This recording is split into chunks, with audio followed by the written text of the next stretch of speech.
Días, ministro. Buenos días, ¿cómo están? Feliz de estar acá. Muchas gracias por acompañarnos. ¿Cortas las vacaciones pero buenas o cortas pero malas? Cortas pero bien buenas, muy intensas con la familia, metido en un bosque araucaria, sin señal, muy familiar. Se buscó a propósito eso. Es muy útil, ¿eh? Sí, es fundamental. O sea, muy bien, pues partamos. Bueno, descansó además, ministro, de la discusión en torno a la reforma tributaria, porque ya queda más o menos zanjada y lista y en operación, entiendo. A ver, para explicar en bien simple cómo queda esta reforma, esta modernización tributaria para las personas que nos están escuchando. Uy, difícil tratar de hacerlo bien en simple, pero a ver, partamos por la palabra. Yo creo que la palabra modernización dice harto y quizás de eso hemos hablado poco, porque típicamente, y yo mismo muchas veces lo he hecho, hablamos de reforma tributaria. La palabra modernización tenía una razón de ser en dos dimensiones, diría yo. Uno es que era una modernización importante del código tributario, aclarando ciertos conceptos, generando certeza, simplificando otros elementos. Esa es una primera componente de la modernización. Y lo segundo tenía que ver con una modernización entendida como una simplificación operativa de los distintos regímenes que había. Eso es lo que estaba en el corazón de la reforma que estaba antes que yo llegué, que tenía a la mano el ministro Larraín, y se mantiene intacto. Creo que es importante precisar acá que lo que se cambia fundamentalmente acá es la reintegración tributaria, que no vamos a ahondar de nuevo qué es lo que es el concepto, pero eso sale, pero todo el resto de lo que contenía la reforma en temas de modernización queda absolutamente intacto y es lo que fue aprobado. Eso incluye, entre paréntesis, también todos los incentivos pro inversión que la reforma original tenía, que eran esencialmente la depreciación instantánea por los próximos 2 años, que es una señal bien potente precisamente en estos años que lo necesitamos, con una inversión cayendo. Y lo tercero, y con esto termino, es una reforma que simplifica en extremo el régimen para las pymes. Es más, no solo lo simplifica en extremo, sino que les permite tener una modalidad en la que van a poder acogerse al 90% de los pymes cuyos dueños son personas naturales, que ni siquiera van a tener impuestos corporativos, van a pagar directamente en abril con cargo a los ingresos de los dueños. Ministro Entonces, René, ¿es la última discusión en torno a los tributos que vamos a tener en este gobierno? no es la última discusión sobre los tributos, sí, yo lo he dicho, quiero repetirlo una vez más, la última reforma tributaria, porque lo que nosotros hicimos en el marco de entendimiento, en el acuerdo con el Senado, en su primer minuto, fue delinear los contornos de lo que iba a tener esta reforma tributaria y los cambios vis-a-vis de la propuesta original, es lo que se aprobó en enero y que se publicó ayer en el Diario Oficial. Pero también acordamos que íbamos a revisar lo que se llaman las partidas de gasto tributario. Que son qué cosas, son todas las exenciones o tratamientos tributarios diferenciados, que de hecho uno siempre debería mirarlo, no necesitamos un acuerdo para eso. Sí, renta presunta. Claro, las exenciones por definición, como su nombre indica, tienen que ser las excepciones al sistema general. Eso es la base de un esquema liberal donde quiero reglas parejas y las exenciones tienen que estar muy, muy bien justificadas. Eso se va a revisar y se va a mirar también con la lupa de poder recaudar más. ¿Va a ser necesario recaudar más en algún momento? Se va a mirar con la lupa sobre todo de si corresponde tener o no esas excepciones, en el sentido de, uno, identificar quiénes son los beneficiarios de esas exenciones, cuánto dinero es, se cumplen o no los objetivos para los cuales fueron diseñadas, se corresponden con la tecnología actual, cuáles son las mejores prácticas internacionales. Y en base a esos elementos y a las conclusiones que ese informe entregue, bueno, será la política la que tenga que definir si avanzar o no, porque acá, seamos claros también y bien honestos, muchas de estas exenciones hace tiempo sabemos que no tienen mucha justificación y la razón por la cual no se avanza es porque hay intereses creados. ¿Cuál? Esa es la verdad. ¿Cuál? Pero, por ejemplo, la renta presunta, ¿por qué no se ha eliminado? No tiene ninguna razón de ser en el siglo XXI. Presumir rentas, imaginar rentas, solo tiene sentido en un contexto tecnológico e informacional donde yo no puedo conocerla. Hoy día eso es trivial. Por lo tanto, conceptualmente y tecnológicamente no tiene ninguna justificación tener en el pleno siglo XXI presumir renta. ¿Por qué no se eliminan? Es una gran pregunta. Y yo presumo que la razón por la cual no se eliminan es porque hay gente que le gusta tener que le presuman renta, porque le conviene. ¿Y respecto de la ganancia capital? La ganancia capital es algo que se tiene que analizar, por cierto. Nosotros en la reforma tributaria, la modernización tributaria, avanzamos bastante en una dirección que a mí me parece correcta, porque acá también hay una discusión de política pública que a mí me parece necesario rescatar. Acá la exención de ganancia capital en el mercado financiero tuvo una razón de ser que era profundizar el mercado de capitales chilenos, de forma tal de dar un incentivo que fuera profundo, que fuera líquido, y esto tiene una serie de otras ventajas. Yo concuerdo con esa política pública. Ahora, lo que nosotros dijimos, Adhiriendo a esa política pública, bueno, justifiquemos que efectivamente los instrumentos financieros que se cogen a esta franquicia efectivamente entreguen profundidad, efectivamente trancen, ¿no es cierto?, tengan alta rotación, porque si no se cumple eso, no tiene sentido tener la exención y en eso avanzamos en esta modernización tributaria. Pero yo creo que acá todo deberíamos conversarlo, ¿Usted cree que evidentemente. debieran haber impuestos además aplicados a otros productos, elementos, servicios que hoy día no tienen impuestos? No tengo eso en mi ¿O cabeza. subir impuestos Yo a tengo algún eso, producto? no tengo eso en mi cabeza, como le dije, nosotros en este gobierno no vamos a hacer una nueva reforma tributaria, Ujú. lo que vamos a hacer es revisar estas exenciones y si hay que eliminar o disminuir una exención, bueno, eso se llama eliminar o disminuir una exención y no una reforma tributaria. Insisto, eso tiene su mérito propio, porque la exención siempre tiene que ser la excepción y no la regla general. Y concluyo con dos cosas importantes sobre este tema, porque me parece importante recordarlo acá. Nosotros también nos comprometimos ahí a revisar algunos impuestos a lo que llamamos los males. ¿Ah? Déjenme ponerlo en términos técnicos, los impuestos piguvianos. O sea, por ejemplo, cuando yo le pongo un impuesto a los alcoholes o a los cigarrillos, ¿A los nutrientes también?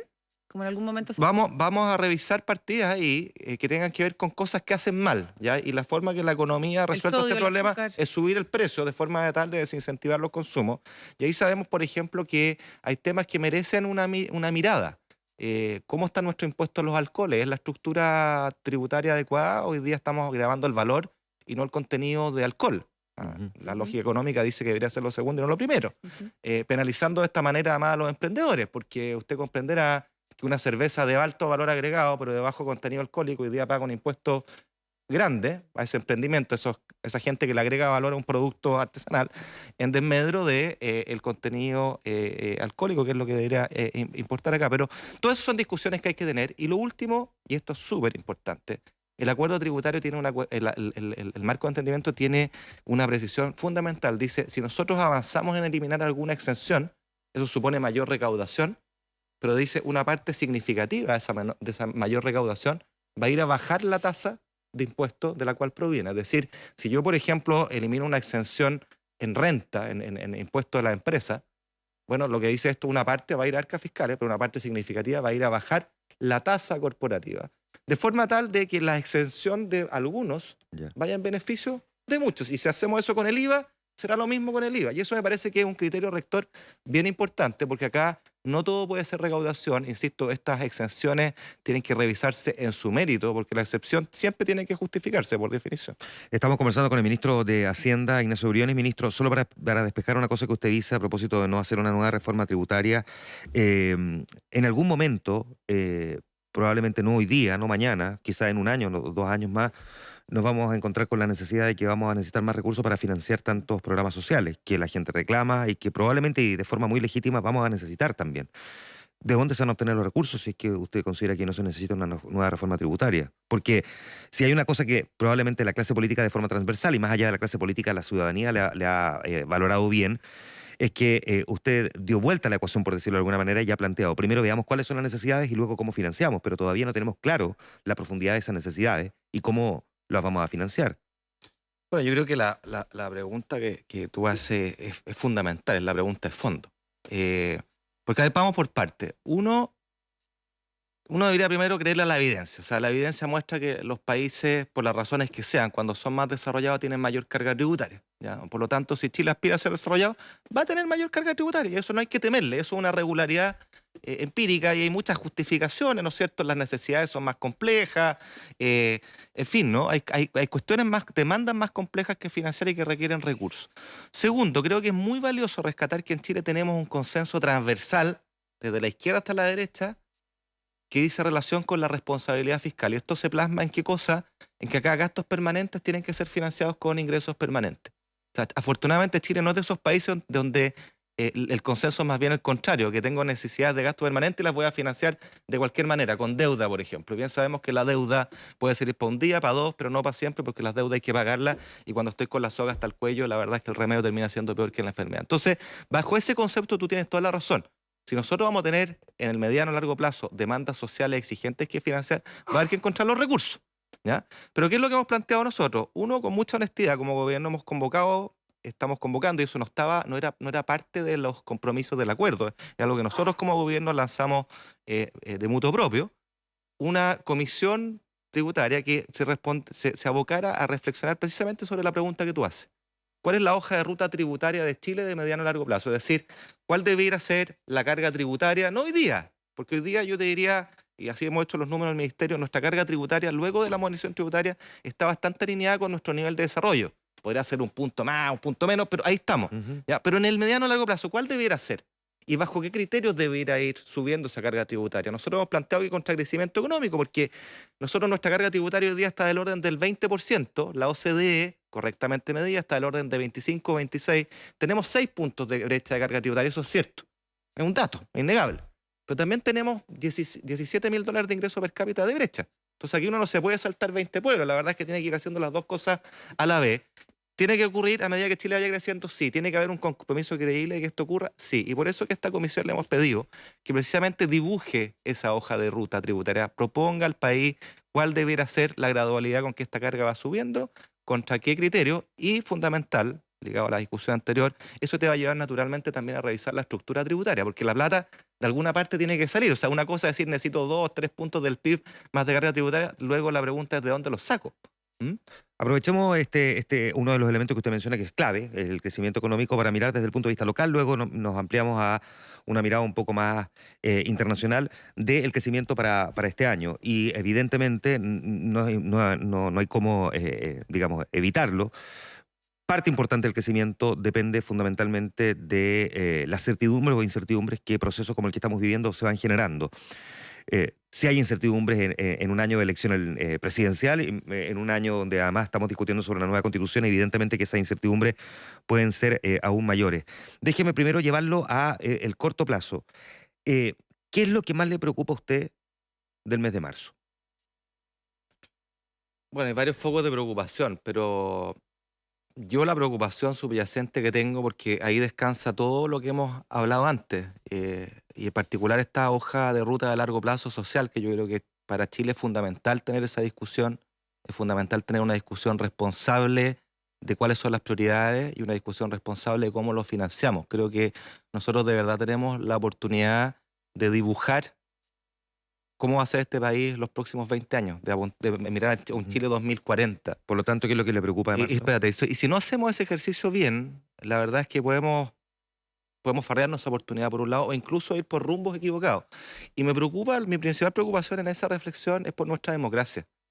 Yo concuerdo con lo que planteaba el presidente ayer. Creo que hoy día enfrentamos un desafío democrático fundamental, que está amenazado fundamentalmente por la violencia.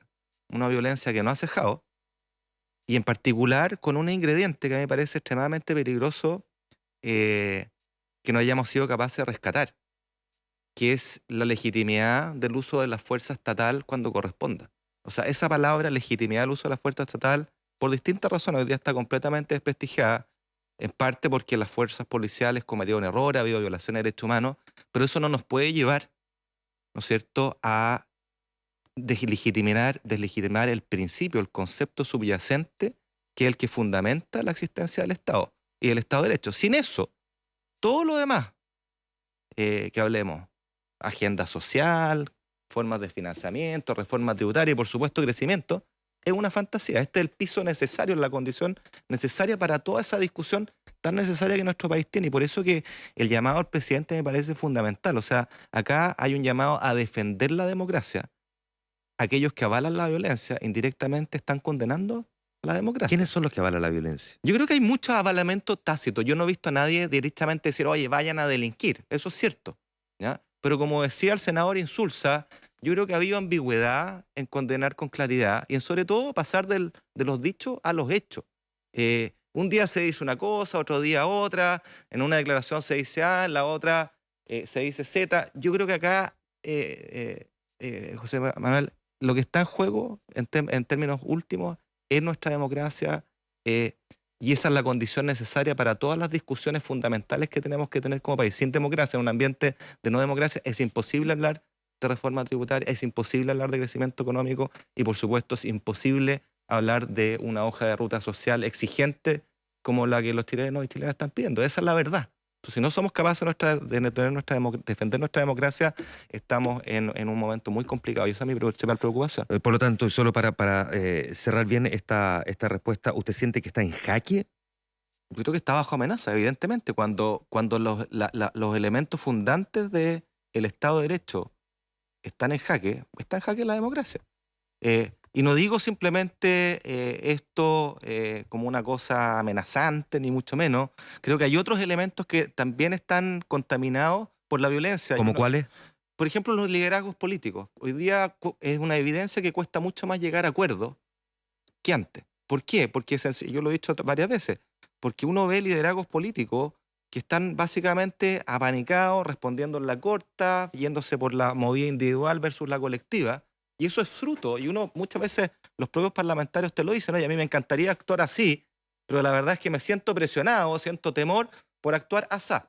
Y eso creo que empieza a contaminar la democracia también en otra dimensión, que es contraria a lo que los chilenos y chilenas expresan, que ojalá encuentren acuerdo. Eso es lo que nos están diciendo. Pónganse de acuerdo. ¿Ah? Y yo lo he repetido muchas veces y no me cansaré de defender la palabra acuerdo, porque creo que es de la esencia de la política. Quien niegue la palabra acuerdo está negando la política y está negando a la democracia. Creo que eso es parte del problema en que nos enfrentamos hoy día. Sí, usted ha desplegado, ministro Briones, un estilo, un tono dialogante, muy cercano a la oposición en el Parlamento, lo han destacado los mismos parlamentarios, que son parte de además habilidades que no habíamos visto antes en otros ministros de Hacienda. Me imagino que además el tema del trato forma parte de los problemas sociales y culturales. Nosotros lo hemos conversado en otras oportunidades, en otros programas, más arraigados en nuestra sociedad. Y usted también se lo enfrenta hoy día en la política, con mucha dificultad, pero con mucho despliegue también. ¿En qué sentido? ¿El trato en la política? Sí. Mira, yo creo que la clave de todo, las relaciones humanas, es entender que la persona que uno tiene al frente es igual a uno en dignidad. Cuando uno entiende eso, la verdad es que no debiera haber diferencia de trato en ninguna especie, ni entre clases sociales, ni sexuales, ni raciales, porque al final es una persona en igual dignidad. Si uno es capaz de hacer ese ejercicio, la verdad que creo que todo se simplifica mucho. Eso te lleva además después a ponerte en el lugar del otro, a empatizar. A mí por lo menos algo en lo que creo fuertemente, creo que Chile efectivamente tiene mucho clasismo, y no digo simplemente un clasismo de la clase alta a la clase baja. Entre clases hay mucho clasismo. Quien vaya a una construcción, por ejemplo, podrá comprender el trato que existe entre chilenos y extranjeros, por ejemplo. Entonces acá no es apuntar simplemente a un solo sector, pero creo que ahí tenemos algo que no cuesta plata hacer y que cambia mucho la vida de las personas. O sea, la falta de dignidad en el trato no puede ser algo más vejante, más humillante para una persona. Creo que marca fuertemente nuestra antipatía y nuestras relaciones. Así que algo que hay que hacerse cargo con mucha fuerza. Sí. Bueno, ministro, ese estilo también lo ha llevado a ser destacado en las encuestas y sabemos lo que pasa cuando los ministros comienzan a aparecer como bien evaluados en las encuestas. Varios ministros de Hacienda siempre figuran también como presidenciables. Yo no sé si usted se lo ha planteado o si se lo han planteado de algún sector político. No, mira, déjame responderte de alguna forma, que también me voy a colgar de todo lo que he dicho antes para que vean que soy consistente. A mí de verdad mi popularidad me da lo mismo. O sea, agradezco el gesto, claro, no voy a decir que uno no le agrada, que lo valoren bien, pero la firme es que tengo 10.000 otras preocupaciones más importantes que esa. Yo sé que hay gente que esto le cambia la vida, digamos. A mí no me cambia la vida, me quiero seguir para adelante, tengo un montón de prioridades y urgencias que abordar este año, mandatos claros del presidente que afrontar, que son difíciles. Así que no, la verdad es que si algo no me quita el sueño, eso. No le quita el sueño, pero ¿lo descarta completamente? Totalmente, no sé, estoy en otra. Yo estoy en otra parada, o sea, de verdad. Ministro, metámonos entonces ahora en una mirada un poco más global a ciertas dificultades que, digamos, en la tormenta perfecta le complican todavía más el panorama. No teníamos coronavirus cuando usted llegó al cargo y ahora tenemos un elemento que está afectando la productividad en China y eso está golpeando también el valor de los metales, está empujando, por lo tanto, el dólar al alza y, por lo tanto, se deprecia el peso y eso evidentemente tiene un impacto también en nuestra economía. Miremos desde la perspectiva, así como le hacía la pregunta de qué es lo que más le preocupa de marzo, ¿qué es lo que más le preocupa este año en materia económica global?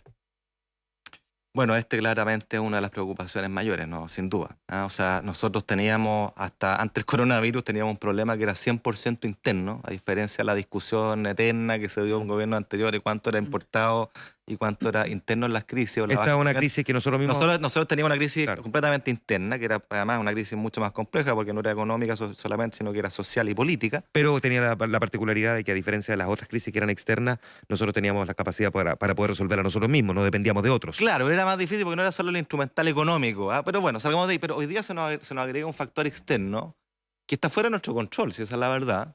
No sabemos cuánto va a evolucionar. Y nosotros hemos estado siguiendo esto de que partió de manera muy incipiente. La verdad es que como toda epidemia está la multiplicación exponencial. Hoy día tenemos algo así como 80.000 casos en el mundo, 2.700 muertos. Tiene una tasa de mortalidad alta, o sea, es 2%, pero comparado a otros virus, ¿no es cierto? Es una tasa de mortalidad importante. Y hasta ahora no hay vacuna. Que es Hasta no hay vacuna. Ahora yo creo que la tecnología evoluciona rápido, va a haber, pero Sí, esto pero podría demorar un año. pero esto va a tener, o sea, va a tener un impacto económico. De hecho, el Fondo Monetario bajó la estimación de crecimiento de China en 0,4%.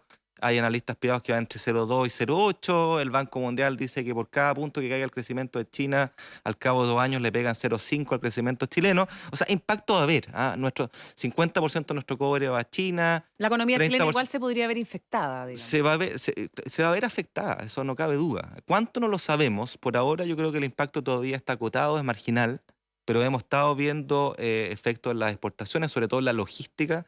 China va a tener un primer trimestre muy malo, que después, si la epidemia se controla, va a tener un rebrote que va a generar que el crecimiento anual no sea más o menos adecuado.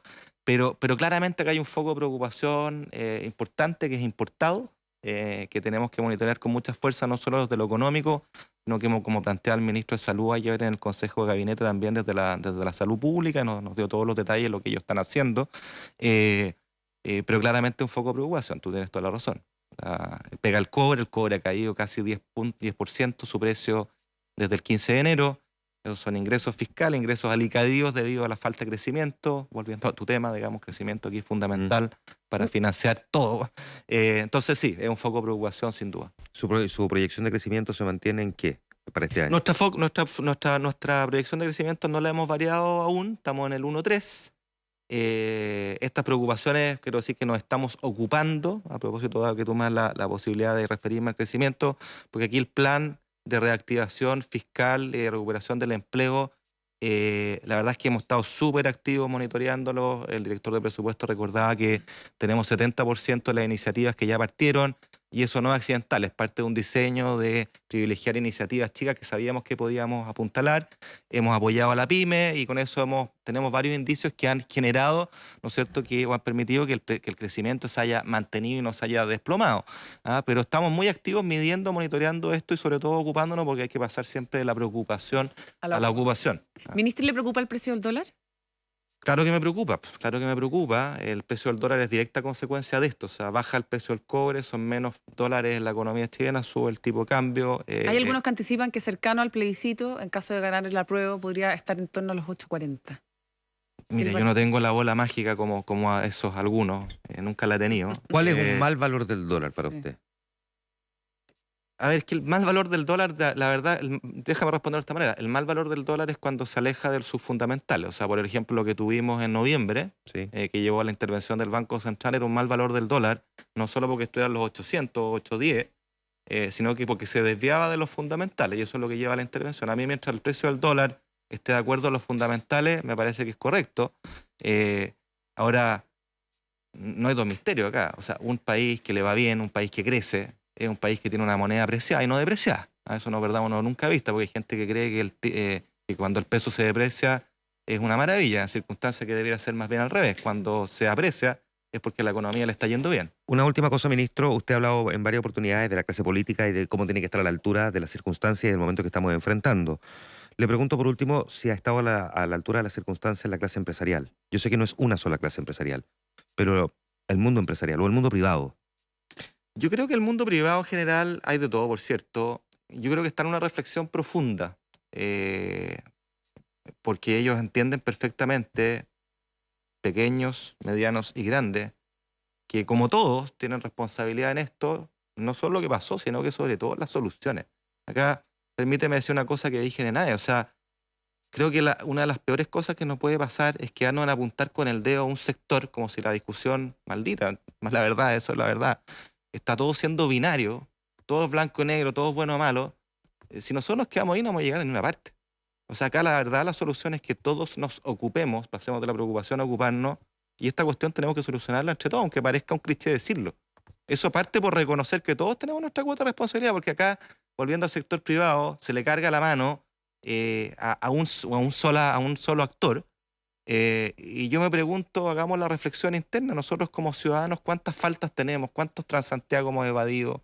El pequeño empresario, ¿cuántas cotizaciones completas le paga a sus empleadores? O sea, nosotros, ustedes y yo probablemente hemos escuchado todos tantos de estos cuentos y que a uno les sorprende, porque además se dicen con total desparpajo. Entonces acá basta apuntar con el dedo, me parece a mí, y tratemos de pararnos en un diagnóstico compartido, de asumir responsabilidades compartidas y soluciones compartidas. El ministro de Hacienda, Ignacio Briones, conversando esta mañana con nosotros en Infinity Mega Plus. Muchas gracias, ministro, por haber venido aquí. Se me pasó muy rápido, así que estuvo muy entretenido. Gracias. Buena conversa. Gracias, ministro. Muchas Que vaya gracias. muy bien.